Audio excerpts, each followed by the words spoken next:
Terrific. Well, welcome everyone. You're here for the Emerging Strategies to Address Management Challenges in Dyslipidemia. I'm Dr. Deepak Bhatt, Director of the Mount Sinai Fuster Heart Hospital and the Dr. Valentin Fuster Professor of Cardiovascular Medicine at the Icahn School of Medicine at Mount Sinai, and my disclosures are listed on this slide. And I'm joined by my good friend, Dr. Scott Wright, who is Professor of Medicine and Consultant in the Department of Cardiovascular Diseases at the Mayo Clinic College of Medicine and Science. And you can see his disclosures below as well. These are the learning objectives to discuss the pathophysiology of long-term exposure to elevated LDL cholesterol and its impact as a causal risk factor on atherosclerotic cardiovascular disease, to define the approach to identification of risk stratus in patients with ASCVD with a focus on MI and ACS histories, assessing emerging clinical data on the efficacy and safety of current and emerging dyslipidemia treatments and the importance of LDL lowering, to recommend strategies to implement the most recent cholesterol guidelines for patients with any variety of related cardiovascular conditions based on LDL treatment goals. And then finally, to formulate practical team-based strategies to overcome treatment barriers related to appropriate use of PCSK9 inhibitor therapy. Here is the agenda for the evening. You can see here a lot of different topics that we're going to cover, having to do largely with LDL cholesterol control. And first, let me start now with an evolution of treatment goals. So probably everyone in the audience has some appreciation of this intuitively and from your clinical practices, but LDL treatment goals really ought to be based on an individual's cardiovascular risk, and there are a variety of ways of doing this. But you can see here some different cut points at different levels of risk and different LDL thresholds, and the units are written both in, I guess I'll say American and European units, the milligrams per deciliter and the millimoles per liter. 100 milligrams per deciliter equaling about 2.6 millimoles per liter, 70 milligrams per deciliter, about 1.8 millimoles per liter, and 55 milligrams per deciliter, about 1.4 millimoles per liter. And those respectively are various thresholds for moderate, high, or very high risk. So there are a number of different ways one can calculate risk. Shown here is a particular risk score, the SCORE risk score. But the concept really is that if patients are very high risk, such as with familial hypercholesterolemia, with ASCVD or other major risk factors, if they've got severe CKD, such as a GFR less than 30, diabetes and target organ damage, those sorts of patients are very high risk, and you want to be super aggressive. Again, getting a cholesterol less than 55, some people might even say 50. And then high risk is things like markedly elevated single risk factors, in particular, really high total cholesterol or LDL cholesterol, say 190 milligrams per deciliter or so. And, that's probably patients with familial hypercholesterolemia, even if they don't have the label as such on them. And as you can see on the slide, some other things, it's different levels of CKD and different levels of diabetes severity and so forth. So important to have a sense of the patient's risk and just how aggressive to be. These are some data from the Odyssey Outcomes trial. It's a trial of a PCSK9 inhibitor, alirocumab, versus placebo that showed benefit in the context of post-ACS patients. But the point here is the relationship between the LDL cholesterol and all-cause death. The point being, the lower the cholesterol, the lower the risk of death, as well as other ischemic events. And it seems to be at least to an LDL of around 30-ish that rates are lower. So this is an important point, corroborating what other studies have found, that lower is indeed better. And if we think about it, newborn babies have LDLs around 20 or 30. So that's probably a natural, normal LDL cholesterol, at least when it's attained in non-pharmacological ways. But potentially later on in life, when our LDLs have been elevated from bad genetics, bad lifestyle, some combination, getting lower with our LDL with pharmacotherapy can be quite useful to reduce ischemic events, at least in patients at appropriate risk levels. And this gets this concept here of cholesterol years. This is modeled after pack years of tobacco use. Here we're talking about cholesterol years. The point being, the higher the cholesterol, the longer the cholesterol is elevated, well, the greater the area under the curve, the greater the cumulative risk of plaque formation, plaque progression, as well as ischemic events. And exactly when to initiate therapy with medicines and go beyond just lifestyle control depends exactly what that area under the curve is. And you might want to be super aggressive in someone that has severe hypercholesterolemia because their cholesterol is elevated from a very, very early age.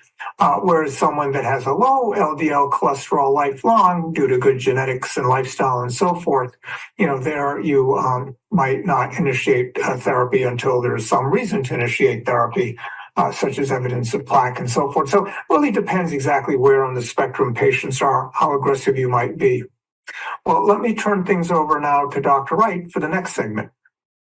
Hey, thank you, Dr. Bott, and good evening, everyone. And it's a pleasure to join you and to really work with Dr. Bott on this, who I think has been one of the real leaders in the last 20 years in our specialty to not only address risk, but to provide some great therapies with his trial data on mitigating risk. So let's talk about quick treatment challenges. What do you consider to be the most challenging aspect in managing dyslipidemia? A, would it be achieving the target lipid levels that Dr. Bott just talked about? Or B, patient adherence to medication? C, lack of time due to workload? Or D, the cost of the medications to achieve it? There's like a great number of you are saying that adherence is the big issue here, and I have to agree with you. It's a real challenge. So let's continue on now, if we can. It turns out that achieving the old guidelines and targets for LDL was quite challenging in U.S. and European studies looking at thresholds. So if we looked at 70 milligrams per deciliter, which is now the new threshold for high-risk patients, roughly 1 in 4 patients can get to that, or 3 out of 4 are not able to. And in the study cited, 73.5% of patients had an LDL greater than 70 milligrams per deciliter in the U.S. study. And when we look at the European achievement of the same threshold, it's just the same. Almost 90% of patients, 88.1, were not able to achieve an LDL of less than 55. So it's very hard to meet the thresholds. And but we're going to give you some ideas tonight about how to do that with multiple medications and judicious use of various lipid-lowering therapies. When we look at the Gould registry over 2 years of lipid-lowering therapy, you can see that very few patients really could achieve, again, the LDL goals that we have for them. So it's not really just a problem in clinical practice. It's a problem, throughout all practices, not just among cardiologists, but among others as well. So what's the evidence for the effect of LDL cholesterol, right? What we know is that lowering LDL, like we saw with a number of outcome studies since the early 90s, that lowering LDL cholesterol carries a reduction in risk that is, roughly 25 to 30%, as you can see here. Acute use of statins in the first year is about a 9 to 10% risk reduction, and beyond that, it's about almost a 22% risk reduction. So it rounds out here to at least a 15% risk reduction. Again, lowering LDL with other therapies like PCSK9 agents also carries the same degree of risk reduction. So it's not just the medication you use, but it's the LDL that you achieve in your patients. So the choices for medicines are important, but even more important than that is getting the LDL down to the new threshold range. And what's the benefit of taking the LDL lower and lower? Well, here it is. This nicely demonstrates that you can see that if you're most aggressive at lowering LDL, going out to the combined quartiles of 5 and 6, you're getting almost a 50% reduction in events over a number of pooled clinical trial data. So if a patient comes in and says to you, my LDL is 80, is there any benefit to going lower? I just don't want to have to pay for a second generic medicine like ezetimibe. The answer is yes, it is. because the further we go down, the greater the risks are reduced. And even very low LDL cholesterol, when achieved with PCSK9 drugs, like we saw with Odyssey Outcomes, and has also been demonstrated in the Fourier open label extension, confer additional risk reduction. There really is no LDL that's too low to take patients to. Well, why do we talk about this? Well, let's talk about lipoproteins for a moment. Then we'll go through the teaching part. So we have another poll question for you. Which lipoprotein is most directly associated with development of atherosclerotic cardiovascular disease and dyslipidemia? Choice A would be LDL. Choice B is HDL. Choice C, VLDL. Or choice D, chylomicrons. Well, I think most of you recognize that it's LDL that's really the driver of atherosclerotic risk and disease burden in the patients that we see. And why is that? Well, the liver serves as the clearinghouse for all of the blood fats that we consume, and it combines a single protein molecule, ApoB, along with triglycerides and cholesterol into what we call an ApoB lipoprotein, and it secretes it into plasma as very low-dense lipoprotein, or VLDL. Once in the circulation, triglycerides are removed from the VLDL by the lipoprotein lipase enzyme group, and the LDL is more concentrated into this particle. And once this triglyceride removal process is completed, we now have a VLDL remnant particle. And when most of the triglycerides are then gone, it becomes LDL. So if you cannot remove all of the triglycerides, you have a lot of VLDL, or elevations of non-HDL cholesterol by the simple view of the lipid profile. But if most of the triglycerides are able to be hydrolyzed and removed, then you're largely left with LDL. That's an ApoB containing lipoprotein. And it's in the circulation for at least 48 hours. And then that ApoB-LDL combination often gets oxidized and is taken up by endothelium into the subendothelial space, where it tries to store these fats as a way to get them out of the plasma. And that creates, as you can see, an atherosclerotic plaque.